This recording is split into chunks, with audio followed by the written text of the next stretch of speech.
Hi, it's Jane here from craftwithjayne.co.uk, and today I'm bringing you this cute little, it's a guest gift box, and it's got these two little shampoo and conditioner mini toiletries from Bayliss and Harding. So I recently went away and I picked some of these up that were left in the bathroom, and we were there for 2 days, so we had 2 lots, and I thought these would make great little guest toiletries for when people come to stay. So this is the box I've created for this, and it's actually an impossible box. So if I just lift the lid like that, you can see that they fit snugly inside. I'll just bring them out just there, and it's perfectly sized to fit 2 of these, and when it's closed it fits really snugly, and the box measurements are 2.5 by 1.25, I believe, by 3, yeah, which is, when these were placed together, that's sort of the rough dimensions I had for these 2 little cute products together. So this is the project for today. The paper that I've used is the beautiful new Texture Chic paper, which has got this beautiful gold, it's a specialty paper running through it, and you can see when you're picking this kind of a box to make, you need to make sure that you're happy that your paper on the opposite side corresponds and they look quite nicely together. I think they do, actually. And I've used the welcome here from the Sweet Songbirds, because I wanted it to be sat maybe with some chocolates on their fluffy towels on the end of their bed. So I thought it was a nice little welcome gift. And I've used the heart cutouts, which is this one and these 2 smaller ones here in the gold, from the Celebration tag dies, and this is from the new mini catalogue that runs over the autumn and Christmas seasons, autumn and winter seasons. So yeah, sort of used a few different sets here, but you can choose to use whatever you wanted. I just love the hearts here. This is the DSP that I'm using. It's got the beautiful dark green with the gold flecks. It's actually got snowflakes on the back, but I don't mind. I'll save this one for when people are coming in the winter. So the long side is 8 inches and the short side is 6 inches and 5/8. I will put these measurements in centimetres for you as well.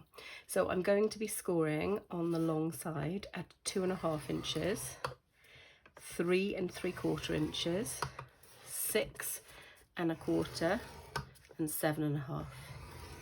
And then I'm going to rotate it to the short side. I'm going to score at 1 1/4, 4 1/4, 4 7/8, 5.5. Okay. So where I've got those 3 score lines close together, the middle one I'm just going to fold in and I'm going to burnish. This is the only burnishing I'm doing at this point. And then going to bring this back in. So I've got my thin end just here, which is going to be my tab. I'm keeping towards the right. So this is my first block here, and I'm going to be marking at 1/2 centimetre. And then I'm going to go along and I'm going to mark at 3 with a pen. Then I'm going to mark at 4 1/4. And then I'm going to mark at 6 3/4. There we go. This is going to help me make my cuts into the box. So that's the end of the scoring and the marking. So I'm just going to burnish.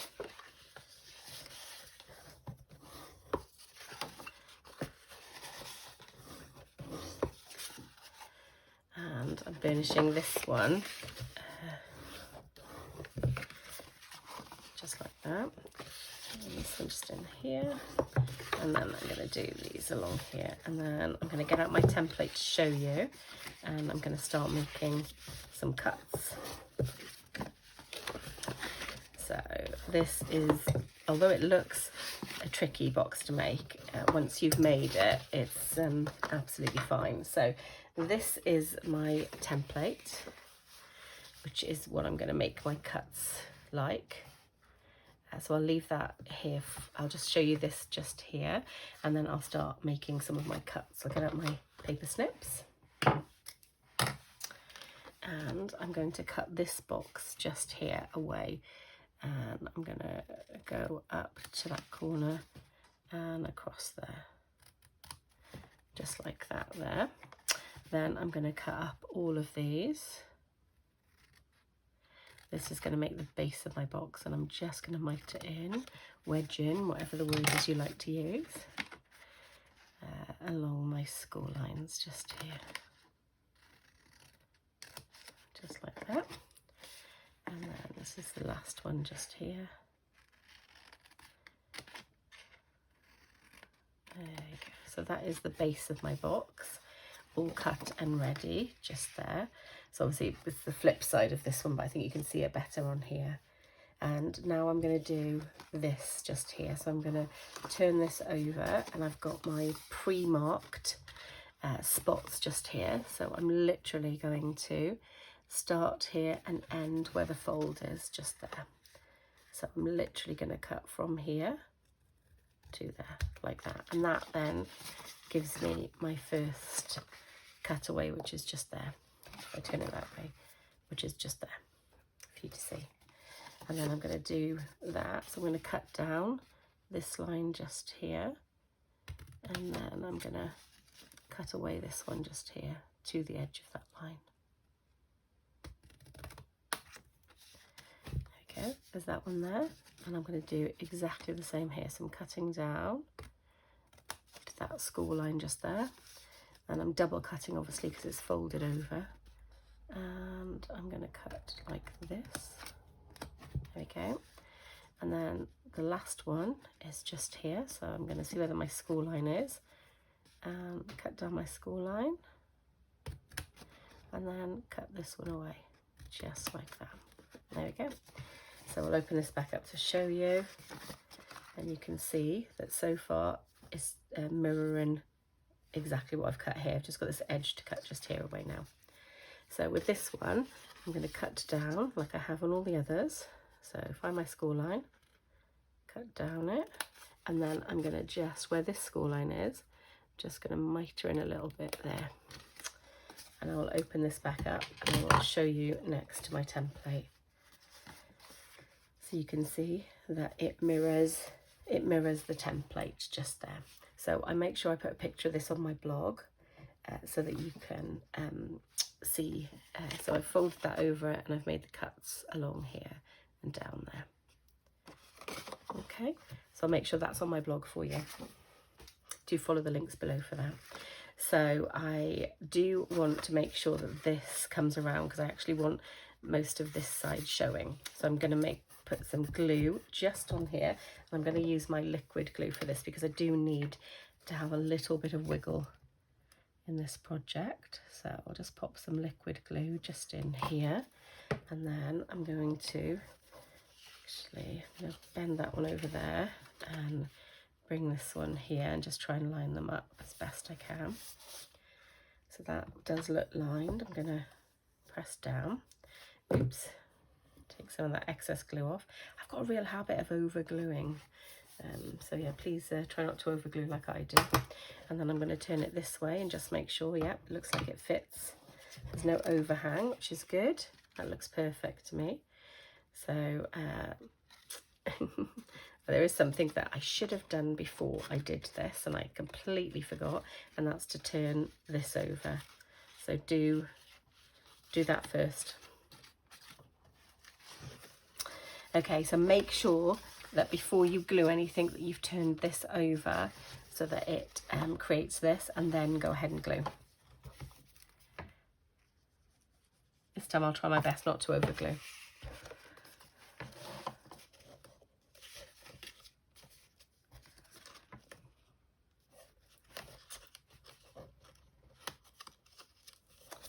There we go. Wow. That was a near miss, guys. So yeah, I'm just going to glue down the edge there. Then I'm going to move the box a little bit and make sure that my edge is nice and glued. There we go. Okay, so that is the part of the box glued. Now I'm going to do the base. So I'm going to put these two bits in.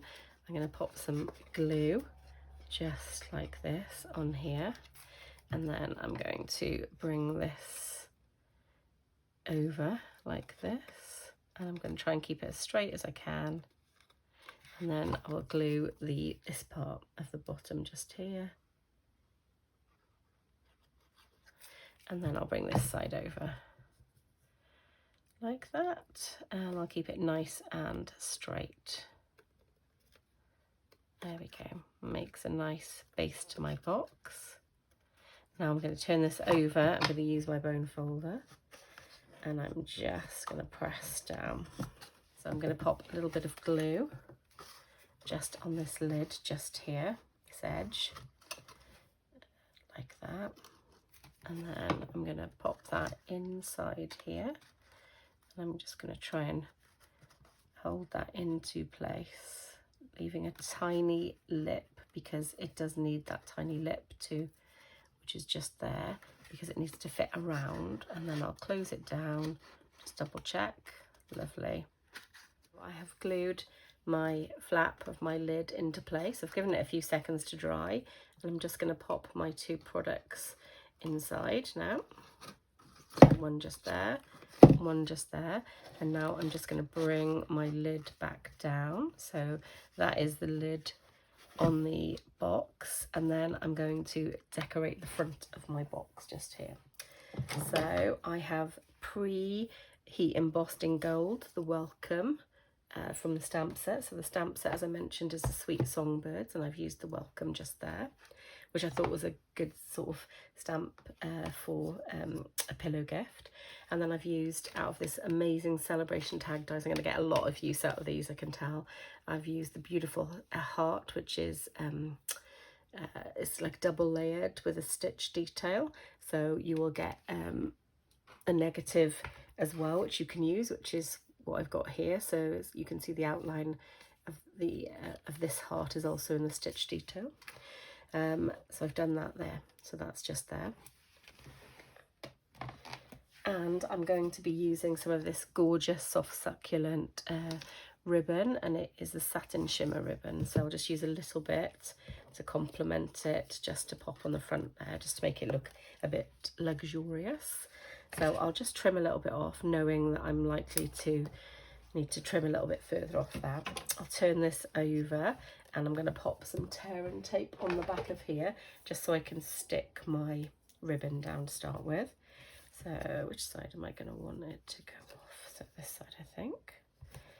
So I'll just do a little bit of that.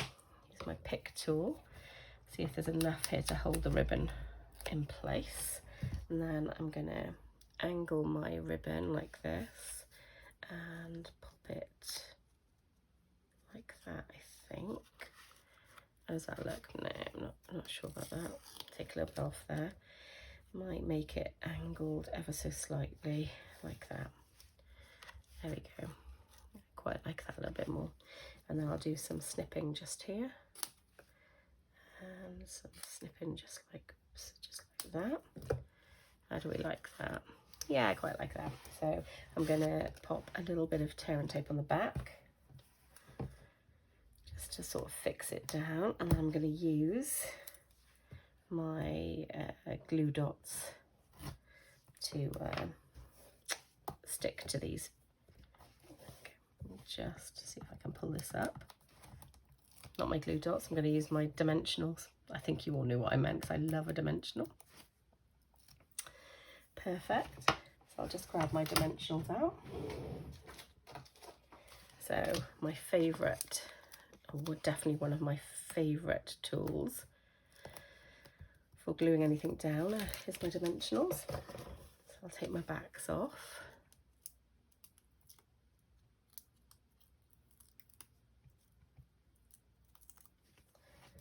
Those there, and then I'm going to centre this, just bring it to me a little bit.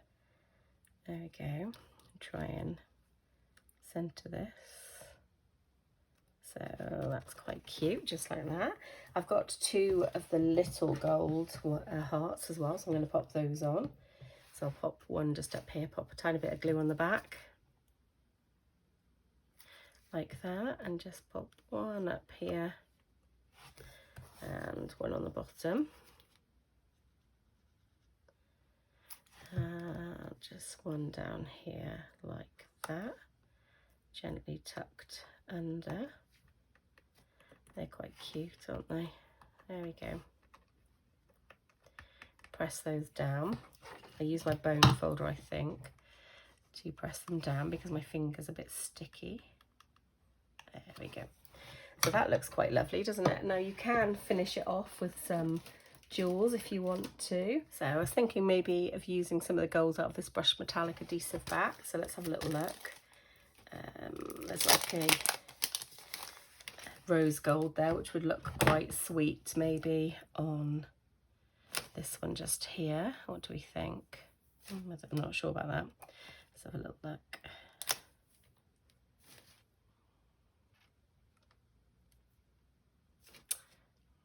I quite like it on that one, definitely. So I'll pop that there maybe. What do we think? Maybe this corner actually. I quite like two together.